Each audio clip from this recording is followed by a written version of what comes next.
అప్పుల బాధలు వెంటాడుతున్నాయా? అయితే 6 JVR వారి జాతిరత్నాలు ధరించండి. హాయ్, వెల్కమ్ టు మనం టీవీ. నేను మీ మనోజ్. హాస్టల్స్లో ఉండే అమ్మాయిలు కావచ్చు, అబ్బాయిలు కావచ్చు. ఒకప్పుడు అమ్మాయిలకి సపరేట్ హాస్టల్స్ ఉండేవి, అబ్బాయిలకి సపరేట్ హాస్టల్స్ ఉండేవి. ఇప్పుడు ఉన్నాయనుకోండి, అది వేరే విషయం. బట్ ఇప్పుడు కొంచెం వెస్ట్రన్ కల్చర్ యాడ్ అవుతుంది కాబట్టి ఇప్పుడు కో లివింగ్ హాస్టల్స్ వచ్చాయి. సో ఇది కో లివింగ్ హాస్టల్స్లో ఉండడం నేను తప్పనట్లేదు, ఉండే వాళ్ళని తప్పట్లేదు. కానీ కో లివింగ్ హాస్టల్స్లో ఉండి ఎవరైతే తప్పులు చేస్తున్నారో, కొన్ని అరాచకాలు చేస్తున్నారో, రెడ్ హ్యాండెడ్గా అమ్మాయిలు బుక్ అవుతున్నారో, సో వాళ్ళ గురించి మాత్రమే, అందరినీ నేను అనట్లేదు.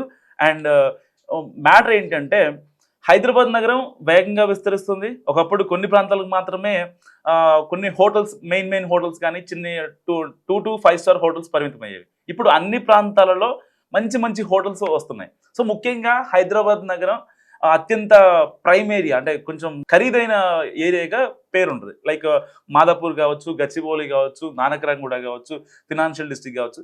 సో ఇక్కడ హోటల్స్ అండ్ హాస్టల్స్ కూడా గట్టిగా ఉంటాయి. సో ఇటీవల కాలంలో కో లివింగ్ హాస్టల్స్ ఏర్పాటయ్యాయి.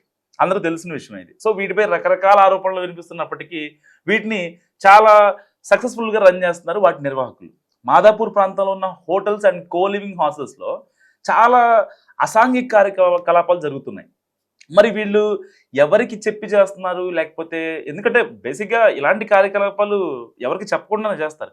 కానీ అక్కడ ఉన్న హాస్టల్, కోలివింగ్ హాస్టల్ యాజమాన్యం కూడా తెలియకుండా చేస్తున్నారా, లేకపోతే వాళ్ళ హస్తం కూడా ఉందనేది ఇక్కడ చాలా దౌర్భాగ్యమైన పరిస్థితి.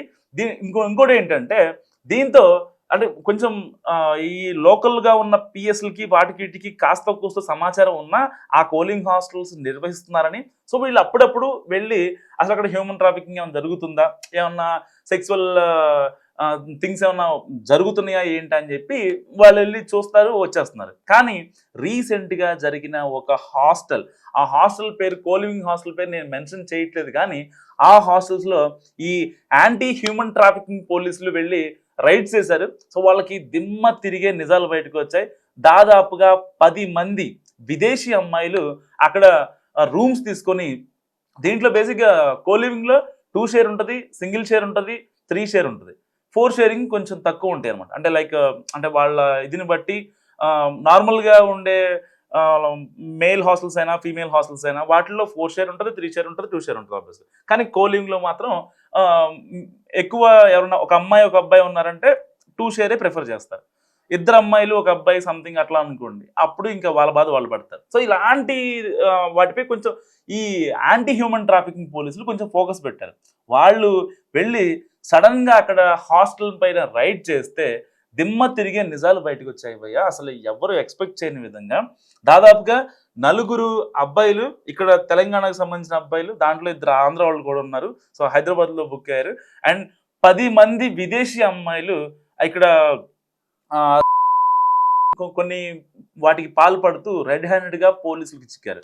సో ఇక్కడ మ్యాటర్ ఏంటంటే, నేనేమంటారంటే, వీళ్ళు ఎక్కడి నుంచో వచ్చి వెళ్ళటం, ఇలాంటి పనులు చేయటం, అండ్ ఇక్కడున్న కో లివింగ్ హాస్టల్స్ యాజమాన్యాలు ఎవరైతే ఉన్నాయో వాళ్ళు కనీసం ఎంట్రీ బుక్ కూడా మెయింటైన్ చేయకుండా, ఎవరు వస్తున్నారు, ఎవరు ఇన్ను, ఎవరు అవుటు, ఎవరు తాలూకా గెస్ట్. సపోజ్ ఒక కో లివింగ్ హాస్టల్లో ఒక సమ్ ఎక్స్ అనే పర్సన్ ఉన్నారు. సో ఆ ఎక్స్ అనే పర్సన్ కోసం వైజెడ్ అనే వాళ్ళు వచ్చారు. కనీసం వాళ్ళకి మినిమం థింగ్స్ ఏంటంటే ఎంట్రీ చేసుకోవాలి.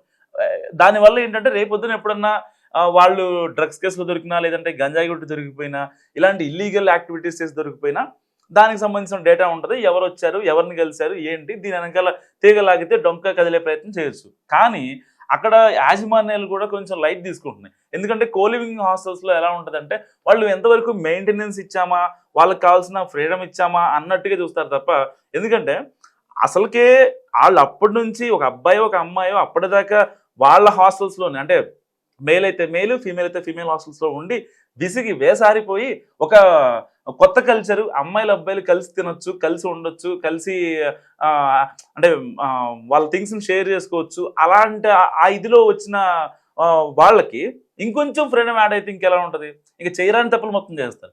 దానికి తోడు ఇంట్లో ఉన్న పేరెంట్స్కి అంటే డబ్బులు కావాలని పీడిస్తూ ఉంటారు. సో ఒక అమ్మాయిని తీసుకుందాం, ఒక రీసెంట్గా జరిగింది, ఒక 2 months బ్యాక్ ఈ ఇన్సిడెంట్ జరిగింది. అప్పుడు వీడియో చేద్దాం అనుకున్నా కానీ అప్పుడు కుదరలేదు. సో 2 months బ్యాక్ ఏంటంటే మాదాపూర్లో ఒక హాస్టల్లో ఒక అమ్మాయి స్టేయింగ్ చేస్తుంది. ఆ అమ్మాయి ఒక సాఫ్ట్వేర్ కంపెనీలో అమ్మాయి వర్కింగ్. తనకి ఒక 35,000 వరకు పర్ మంత్ శాలరీ వస్తుంది.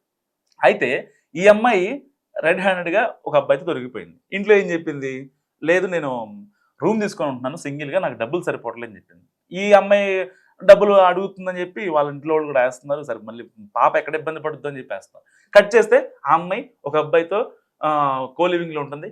వచ్చి ఆ కోలివింగ్ దగ్గర నా ఇంట్లో వాళ్ళు రచ్చరచ్చ చేసి ఆ అమ్మాయిని ఇంటికి తీసుకెళ్ళిపోయి అమ్మాయి పెళ్లి చేశారు. సో ఇలాంటి అంటే కనిపించని దారుణాలు చాలా ఉంటాయి. సో దీని ముసుగులో నేను కొన్ని నా నోటితో నేను చెప్పలేనివి కూడా చాలా ఉన్నాయి. సో కొంచెం వృత్తి ధర్మం రీత్యా కొంతమంది మారాలి, కొంతమంది పేరెంట్స్ కొంచెం వాళ్ళలో ఒక చైతన్యం రావాలనే ఒక ఇదితో చెప్తున్నాను తప్ప దీని వెనకాల జరిగే చీకటి దందా గురించి లేకపోతే ఇంకోటి చెప్తే నిజంగా పేరెంట్స్ అమ్మాయిల్ని హాస్టల్స్కి పంపించాలంటేనే భయపడతారు. మా అమ్మాయి ఏం అక్కర్లేదు, ఏం జాబ్ చేయాల్సిన అవసరం లేదు, మాతో ఉంటే చాలు అని అనుకుంటారు అనమాట.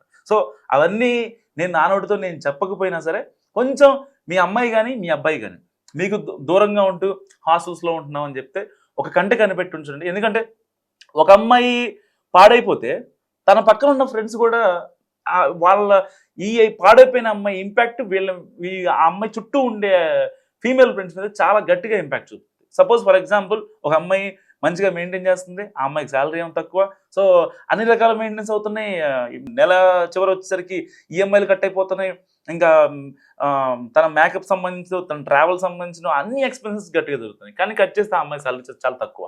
కానీ ఇలాంటి సమయంలో వాళ్ళు ఏమనుకుంటారంటే ఏం చేస్తుంది ఇది, దీని మెయింటెనెన్స్ ఎంత ఉంది, కానీ కట్ చేస్తే శాలరీ ఎంతో లేదు, ఇలాంటి ఎన్నో డౌట్స్ వస్తూ ఉంటాయి. సో దానివల్ల ఒకసారి చూస్తారు, 2 సార్లు చూస్తారు, 3వసారి వాళ్ళ మైండ్ కూడా కొంచెం మారే అవకాశం ఉంటుంది. సో ఇన్ని కాన్సిక్వెన్స్ ఉన్న నేపథ్యంలో దూర ప్రాంతాల్లో ఏపీలో ఉండి ఆ అమ్మాయిలు హైదరాబాద్లో ఉంటూ హాస్టల్స్లో ఉంటూ మేము రూమ్లో ఉంటున్నాం, నాతో పాటు అమ్మాయిలే ఉంటున్నారు అంటే పొరపాటును నమ్మొద్దు. ఇక్కడ నేను అందరు అమ్మాయిలు తప్పులు చేస్తారనో, అందరు అమ్మాయిలు మంచి వాళ్ళు కాదనో, కోలివింగ్స్లో ఉండేవాళ్ళు అలాంటి వాళ్ళే నేను ముద్ర వేయట్లేదు. కానీ కొంతమంది ఇప్పుడు విదేశీ అమ్మాయిలు దొరికారు, ఆ విదేశీ అమ్మాయిలతో ఇక్కడ ఉన్న అబ్బాయిలతో వ్యభిచారం చేపిస్తున్నారు, వాళ్ళు రెడ్ హ్యాండ్గా దొరికిపోయారు. సో ఇలాంటి నేపథ్యాల్లో చాలా బయటికి రానివి చాలా ఉన్నాయి. సో బయటకు వచ్చేవి కొన్నే ఉంటున్నాయి, ఎక్కడో నెలకు ఒకటి 2 నెలలకు ఒకటి జరుగుతుంది, కానీ జరిగేది మొత్తం ఎక్కడో జరుగుతుంది. ఒకప్పుడు ఓయో రూమ్స్ అంటే ఆహా ఇట్లా అట్లా అనేవాళ్ళు. కానీ ఇప్పుడు కోలివింగ్స్ కల్చర్ వచ్చాక హైదరాబాద్లో ఎప్పుడైతే ఎంటర్ అయిందో దాదాపుగా ఈ కోలివింగ్ కల్చర్ వచ్చాక మరీ విపరీతంగా దందా స్టార్ట్ చేశారు. సో ఎక్కడి నుంచో నార్త్ నుంచి విదేశాల నుంచి అమ్మాయిలు తెప్పించడం, ఆ అమ్మాయిలు ఇక్కడ కోలివింగ్ హాస్టల్స్లో ఉంచడం, వాళ్ళు ఏదో జాబ్ చేస్తున్నారనో ఏదో ఒక ఫేక్ ఐడీలు క్రియేట్ చేసి ఇది పెద్ద మాఫియా నడుస్తుంది దీని వెనకాల. ఎందుకంటే ఎవరైతే కాస్త దిగువ స్థాయి మధ్యతరగతి వాళ్ళు ఉంటారో ఆ అమ్మాయిలను టార్గెట్ చేసుకొని ఆ అమ్మాయిలతో వ్యభిచారం చేపిస్తూ దాదాపుగా వీళ్ళు నెలకి కనీసం 2 లక్షల నుంచి 3 లక్షల వరకు వీళ్ళకి అమ్మాయిలకి ఇచ్చుకుంటూ వాళ్ళు అంతకంటే ఇంకా ఎక్కువ 5 లక్షల వరకు వాళ్ళు సంపాదిస్తూ సో ఇలా హ్యూమన్ ట్రాఫికింగ్కి పాల్పడుతున్నారు చాలామంది. సో ఏదేమైనా సరే నేను ఫైనల్గా చెప్పేది అంటే ఉన్న కోలివింగ్ హాస్టల్స్లో ఎవరైతే ఉంటున్నారో వాళ్ళు కొంచెం జాగ్రత్తగానే ఉంటే మంచిది. బెటర్ ఇంట్లో వాళ్ళకి ఏ ఇన్ఫర్మేషన్ అయినా సరే షేర్ చేయండి. సో దానివల్ల ఏంటంటే రేపొద్దున మీకేమన్నా ఇబ్బంది అయినా సరే వాళ్ళు కొంచెం రియాక్ట్ అవ్వడానికి కుదురుతుంది. లేదు కోలివింగ్లోనే ఉంటాం మేము, మాకు ఈ కల్చర్ అనేది మాకు చాలా ఇంపార్టెంట్ ఉండాలి, ఇలాగే మేము మెయింటైన్ అవుతాం అంటే వన్ ఫైన్ డే దేనికైనా సరే కర్మ అనేది ఉంటుంది. సో ఆ టైం వచ్చినప్పుడు అది మనకి రిటర్న్ అవుతుంది ఏ రూపంలో అయినా సరే. సో ఫైనల్గా నేను చెప్పేది ఏంటంటే తల్లిదండ్రులకి ఒక ముఖ్య గమనిక, మీ పిల్లలు హైదరాబాద్లో కోలివింగ్ హాస్టల్లో ఉంటున్నారా, రూమ్లో ఉంటున్నారా, లేకపోతే మెన్స్ హాస్టల్లో ఉంటున్నారా, విమెన్స్ హాస్టల్లో ఉంటున్నారా, కరెక్ట్గా కనుక్కొని మీరు ఒకసారి ఫ్రీక్వెంట్గా కనీసం మంత్లీ వన్స్ అయినా వాళ్ళ దగ్గరికి వచ్చి విజిట్ చేసి వాళ్ళు ఏం చేస్తున్నారు ఏంటనేది మస్ట్గా తెలుసుకోండి. లేదంటే రేపొద్దున మీ పిల్లల పేర్లు లేకపోతే మీ పిల్లల గురించి టీవీల్లోనో న్యూస్లోనో వస్తే నిజంగా అది విని తట్టుకోవడం చాలా కష్టం. కాబట్టి నా ముఖ్య గమనిక పేరెంట్స్ అందరికీ. సో ఈ వీడియో గురించి అని ఇంకొక విషయం చెప్తున్నా. సో పర్టికులర్గా నేను ఏ అమ్మాయిని ఏ అబ్బాయిని ఇలాంటి పనులే చేస్తారు, అందరు అమ్మాయిలు ఇలాంటి వాళ్ళు అనట్లేదు.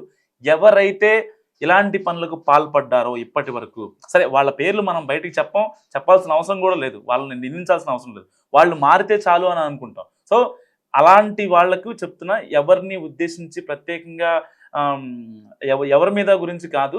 సో అందరూ బాగుండాలని, సో ఇలాంటి కల్చర్ పోవాలని తప్ప ఇంకేం ఉద్దేశం కాదు. సో ఈ వీడియో గురించి మీరేమనుకుంటున్నారో కామెంట్ రూపంలో చెప్పండి.